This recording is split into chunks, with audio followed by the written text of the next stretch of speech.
So in the first part of this tutorial, we figure out how to create the outline and the construction, and now we move on to, well, what is the next part? Well, it's going to be picking the colors and rendering it. Now, picking colors is something that a lot of people, they really struggle with. It's hard to pick a color. A lot of people don't really understand how colors work. And I'll be completely fair. I haven't taken a class on it or anything. This is just my knowledge of it, and that's why I'm saying that this video is really just looking to my process.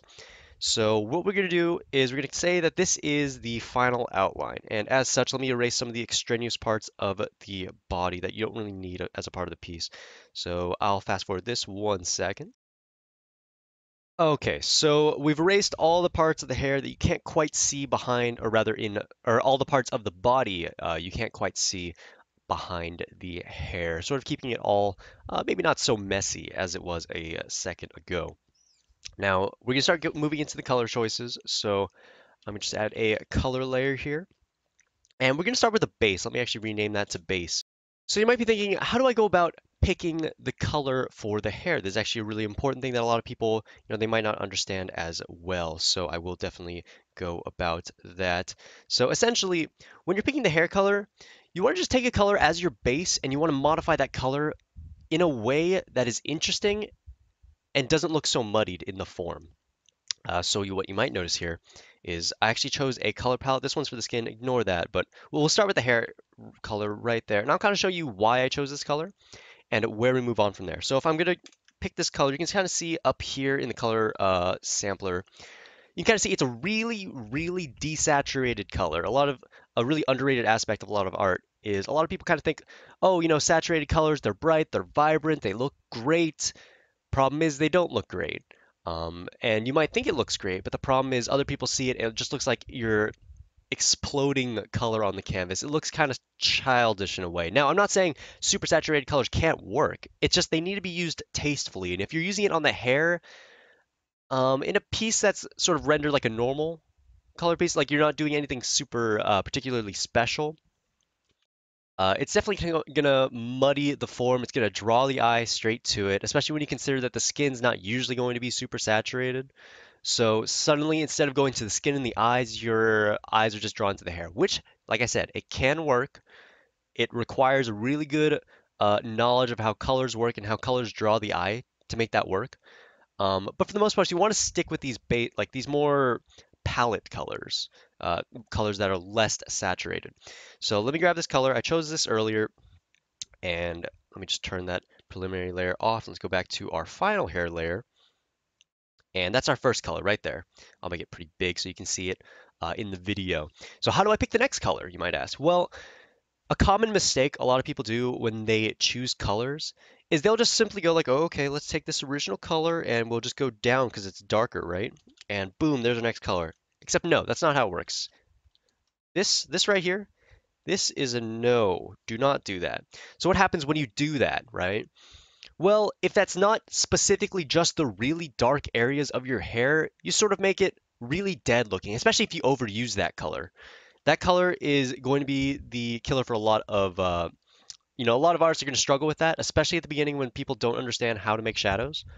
So I just want to warn you right away that that's not the way you want to go. So what is the way? So you want to take this color. Let me go back to the original color. And you want to move it closer towards the blue side of the spectrum, right? Blue being, sort of a colder color in a way, with sort of the more reds, the yellows, the orange. They're really bright, they're warm. Blue's the exact opposite. It's like colder. And what does that essentially mean? It means, well, the closer to blue you get, the darker the color will look. So if you want to liven up the color, you take this and we're going to take the hue here. So we're not going to do anything with the saturation or the brightness. We're just changing the hue. Take that and we'll move it slightly towards the bluer side of the spectrum. In this case, we want to move away from this yellow and towards this darker red. So I just moved it slightly. And now we're going to take this color, we're going to make it a little bit darker and a little bit more saturated. You don't want to go overkill. Definitely do not overkill this. And this will be our next color right there. So what have we essentially done? Well, we've gotten a color that's a lot cooler than the initial color that we started with. We made it slightly darker, slightly more saturated, and it will stand out. And instead of deadening the picture, it will make it more lively. That's what saturated colors do. They make the canvas kind of lively. You don't want to overuse them because it looks like you threw up on the canvas, but they do sort of come around to make the piece a lot more vibrant and lively. So from this color, we do the same thing, go slightly further on the hue, closer to blue, slightly darker, slightly more saturated, and there's our next color. Now, me personally, I like to work with of uh, four shades of the original color that we're working with. So this is our original color. These are two shades. I'm going to go one more, and this one I will break the rule, but there's a reason, there's a method to the madness. So I will just take this color, I won't move the hue, and I'll just go down and almost no extra saturation. A little bit, but almost no. Now this color right here, I'm not going to use very much. I'm basically not going to use that except to show depth, and that's what dark colors are for. They're meant to show and explain to the viewer how three-dimensional this piece is. Especially the hair, it's going to be extremely important that you don't overuse this color. So now we picked our colors. I'm going to pick a lighter color as well to sort of show the lighting. So I'm going to take this original base color. I'm going to go a little bit on the, or rather, when I'm taking the hue, I'm going to go a little closer to yellow and a little, because it's already as bright as it can be, let's make that a little less saturated. And this will be our light hair color, or rather where the light hits the hair. And that will be all we need. I also have the skin color, as you guys remember from right here. I'm actually going to take that skin color. Let's move to with the darker one for now. Let's put it on our new or on our new layer. Just take it because we're going to get rid of that. And essentially what I'm going to do. So I'm going to fast forward this part of the video. I'm going to color in the base layer of the hair and the base layer of the skin. And I'm going to do the skin. I'm going to kind of show you why I went about doing that. So one second.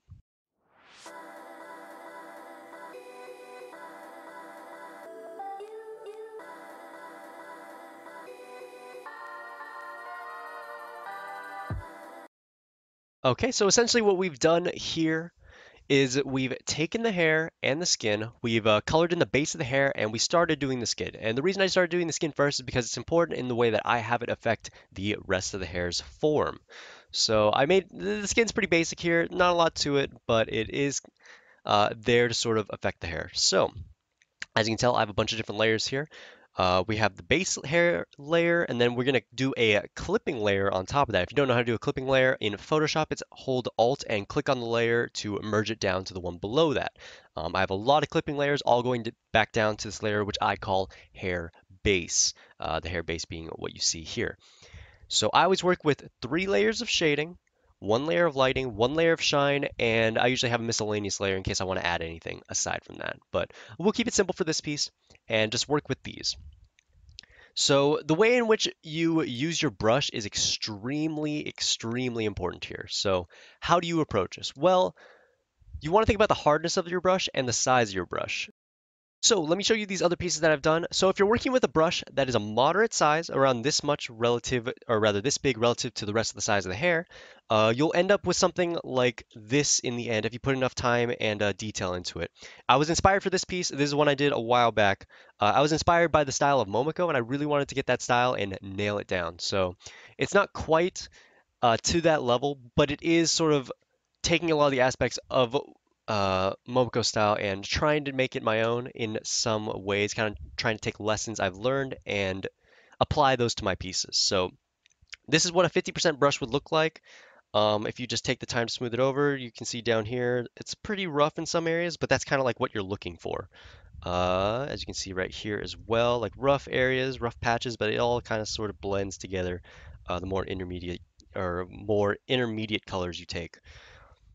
This is what it will sort of look like in the end right there if you're using a moderately sized brush with a 50% hardness. Now, if you're working with a higher hardness, if you're say working with, let's say 60% or 70% hardness, you'll end up with a piece more like this. There's another piece I did a couple months ago at this point, or actually it was about a month ago, I'd say.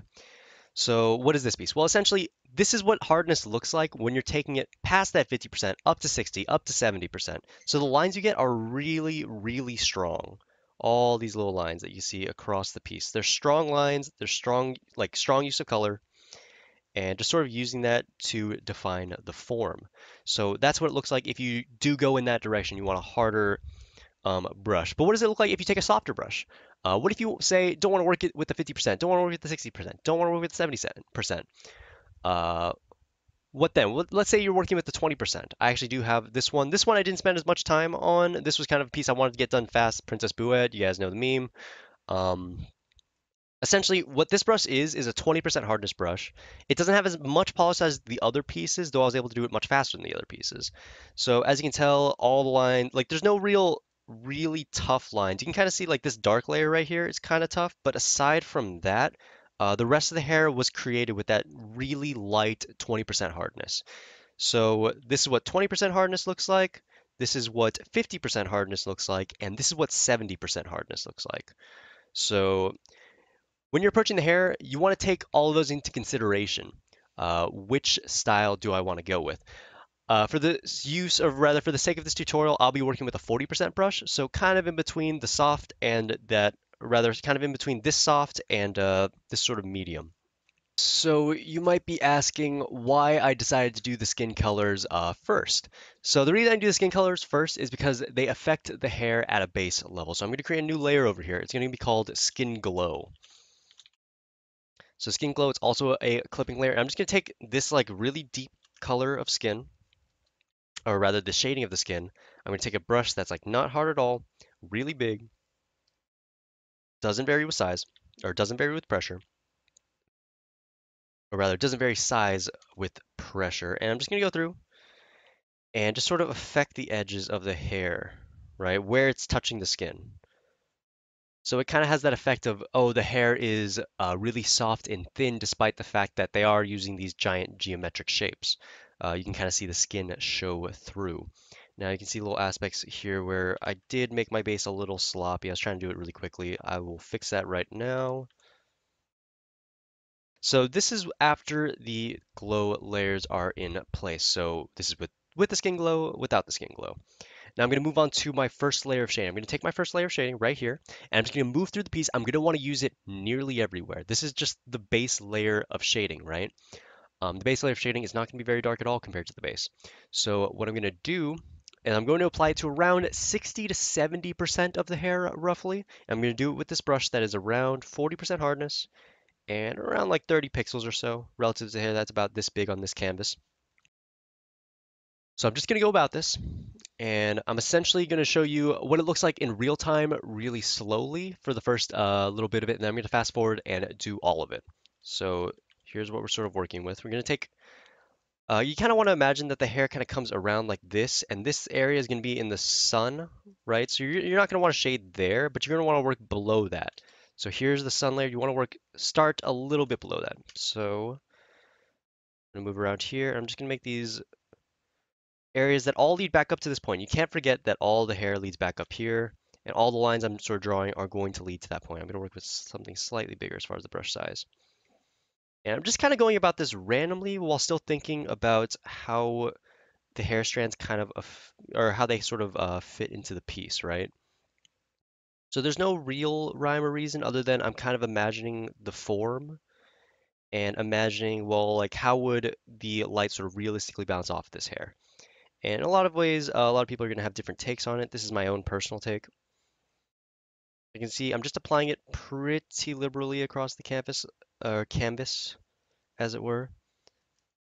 I'm applying it to just about as many places I can see it fitting. And especially the lower down you get into the face, the more shading there's going to be because that hair is going to be wrapping around the face and then coming back towards it for the most part. Depends on the hairstyle, of course, but the way I drew it, that's going to be the case. So it's going to go around and then back into the face. You can sort of see that. That's sort of the general motion, but around this area right here.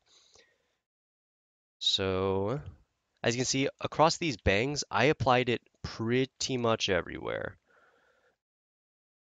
So I'm just going to go through and I'm going to do this and apply it to the whole of the hair and just get this first layer of shading in. So I'll be right back.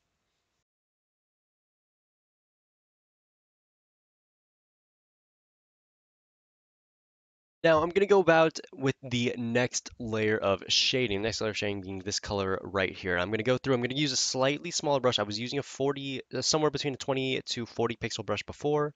Now let's work with something smaller, so 20. So with the next layer of color, I want that to cover about, I want to say 25 to 30% of the hair, not much of it. And the point of this color is essentially create depth to really show the hair as a three-dimensional object. Whereas right now it's a little bit plain, it's a little bit boring, and it doesn't look all that great. It looks okay. But now we're going to move on to something a little different. So I'll go through, do one of these real time or some of these wedges in real time and just sort of show you how I go about applying it. So I'm just going to go through and on specifically, I'm putting it on layers where the first layer of shading already existed. So as you can tell, I'm starting with this little shadowy area right here, going through on my second layer. Just kind of going through. I'm not putting it on areas where I didn't put a base color. So I wouldn't put it here, right? Or where I didn't put a layer of shading. So I wouldn't put it in the sun or any of these areas right here. I'm just going through and on those areas that I already shaded on, I'm just making it even darker, especially where I feel like the light wouldn't necessarily hit it as much. So as you can tell with the light coming this way, maybe the strand of hair is leaping up and causing this little layer of shadow right here. Same thing right here. Perhaps this is in front of this hair. That, at least that's the way I drew it. And I'm just sort of shading it and sort of giving it this little bit of depth. And essentially, I'm not applying it very liberally like I did that original layer of shading. This one I don't want to lay on as thick or as hard. I just want to really make sure that I keep the form as it is and just add something to sort of spice it up. A little bit more depth couldn't hurt anyone. So this is where I'll go through and I'll just sort of speed up the process here so you can kind of see in the end what I sort of came up with. I'm still applying it the same way I did on those first two wedges of hair that you saw me shade.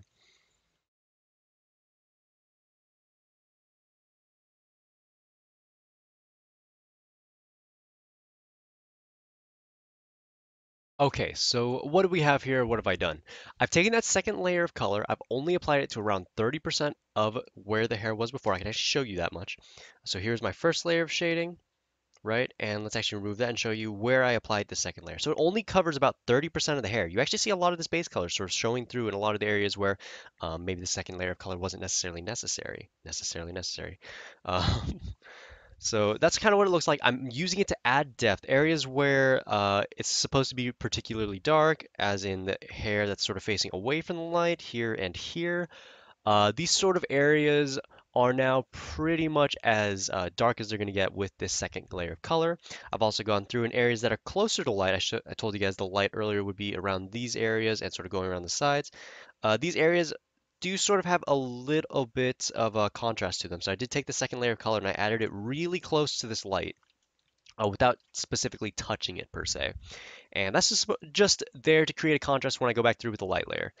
Other things to note, I've gone through and areas like this where I've taken this second layer of color. I've kind of gone about it. So you can kind of see this area where the sun hits it, leaves a mark on the rest of the hair. And I've gone through and right behind that really, really dark contrast, I've sort of like erased it just slightly. And that's just something I personally do. You don't have to do it, but it sort of breaks the monotony of just having this one layer of shading, right? So the shading exists, but there are many layers to it, even though it is just literally on one layer.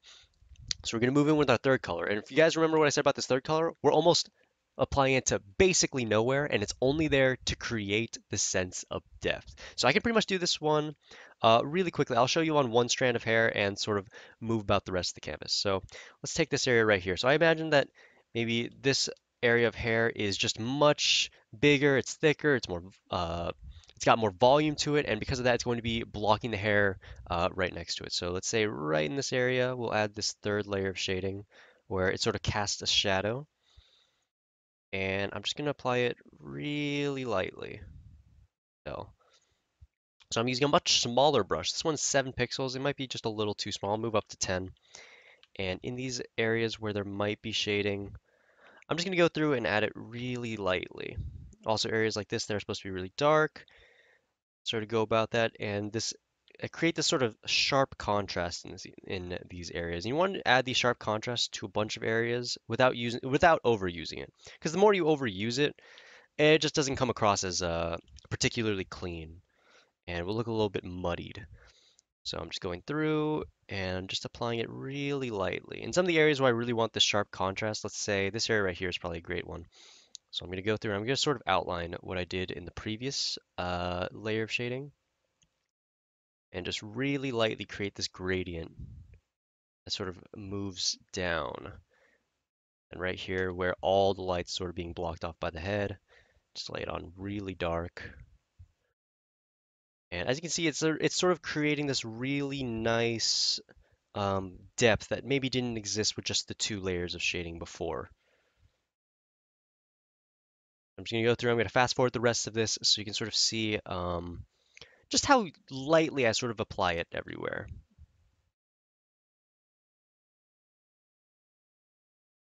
Okay, so what have I done in this next third layer of color? As you can see, I'll do the same thing I did previously. Let me remove shading layers 3, 2, and 1. So this is shading layer 1. It covers about 70% of the hair. Shading layer 2, about 30% of the hair. And this third layer of shading, almost none of it, like 10% or so. You really don't want to lay this one on too much because, as I said before, it's used primarily just to show shadow and nothing else. That's why the color, I just took this color right here, this third layer of color. It is just this color but darker. That's all it is. And because of that, you'll deaden the canvas if you use it too much. So don't lay that color on very heavily. I use it for around 10%, and I'll pretty much take that forward and sort of work with that with all my pieces. So next we have the light layer. That's this color right here. And I'll do same process one at a time. I'll kind of show you how I will go about it. So I'm still using that same 40% hardness. And let's go back to the original brush I was using, which was around 20 to 30 pixels. I'll use 29. And I'll just go through in this area right here that I want to show lighting. I'll just kind of go in. My brush actually needs to vary with opacity. And I'll just go in and sort of shade it the same way I applied that first layer of shading, but only to specific areas. So I don't want to apply it too heavily, everywhere. Otherwise, it sort of defeats the purpose of, this area is shiny as compared to these other areas. If the whole hair is shiny, it's could definitely look to be a bit much. And don't be afraid to go over into these areas that were originally cast in a lot of shadow. You can just go over, like as you can see, there's a lot of shading layer 1 here, but I'm just going and using my brush to sort of go over what I already had there. And this further down you move, the starker the contrast. So I'll just apply this everywhere on the canvas. I'll speed this back up, and we'll come back right after I do the entire set of hair. Okay, so I've just applied that to very few areas, just where I thought the light might hit the hair and sort of be important to show. So I'll turn it on and off just to see how much I applied it to. Not very much. And if we're going back to that same process showing you about how much the canvas I used about that much. So let's say around 20%, about double the amount of layer 3 of shading, but not quite as much as layer 2. So all the layers together look like this. Now we just add the shine. Shine can be colored. It can be like if you want maybe this super blue color, like maybe it's a blue light shining on the figure. This is where you'd add it in the shine. I'll use a white shine layer and a blue, or let's work with blue. So I'll use, actually, let's work with red. I think red and pink might look a little better with this specific hair color. So I'll just go through in all these areas. I can just do this in real time because it doesn't take very long at all. And I just really lightly add this layer of shine where the light is at its most intense as it kind of goes around, and I lay it on thicker as I get towards these edges. And it really has this like, it makes the hair look really glossy. And sort of the same basic principles as shading layer 3. You don't lay it on too heavily until it's like really warranted. So where it's really warranted is on this side of the picture where the light's just directly hitting the hair. Whereas I'm going to use it a lot less on this side. Now it'll still be there. There's always a backlight. There's always lighting coming from another direction.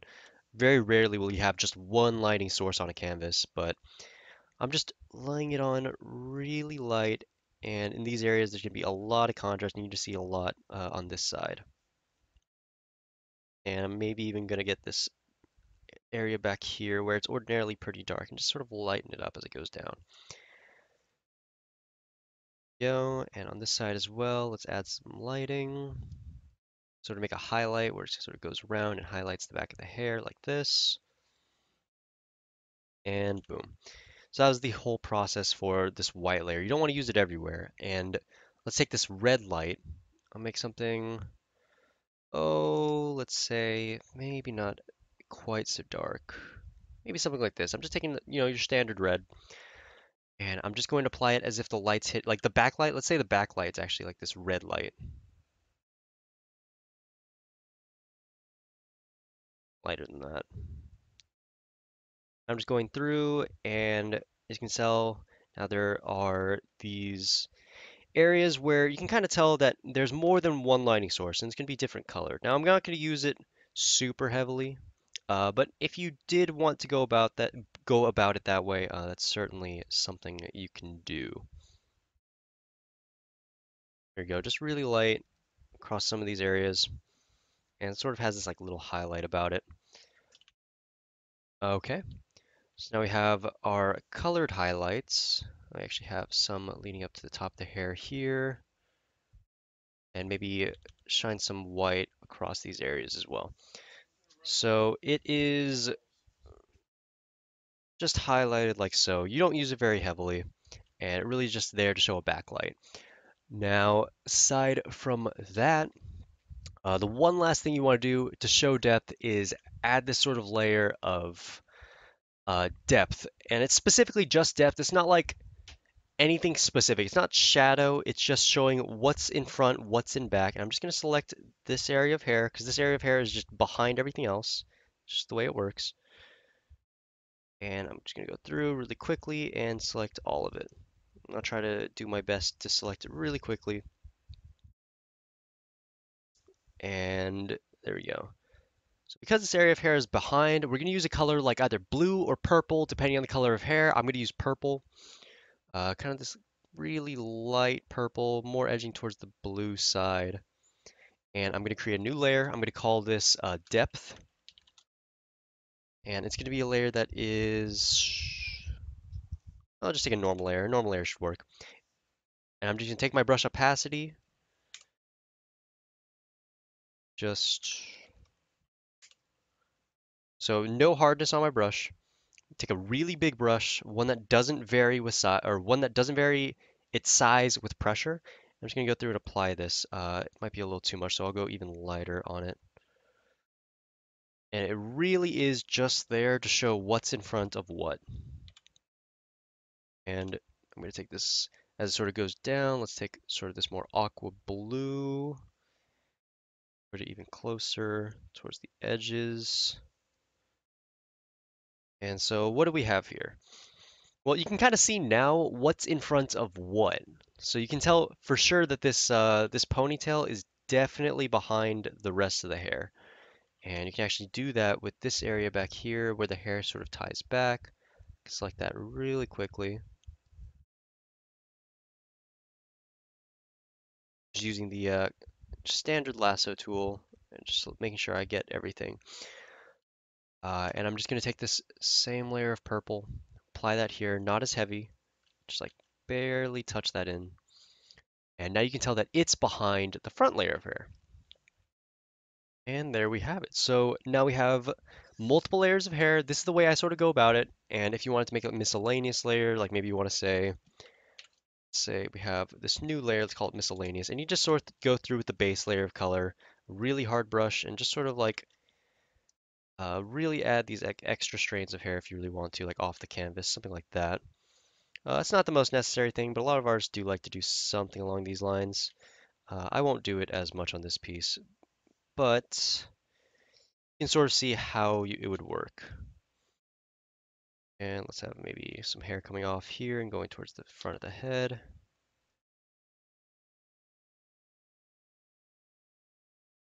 And there we go.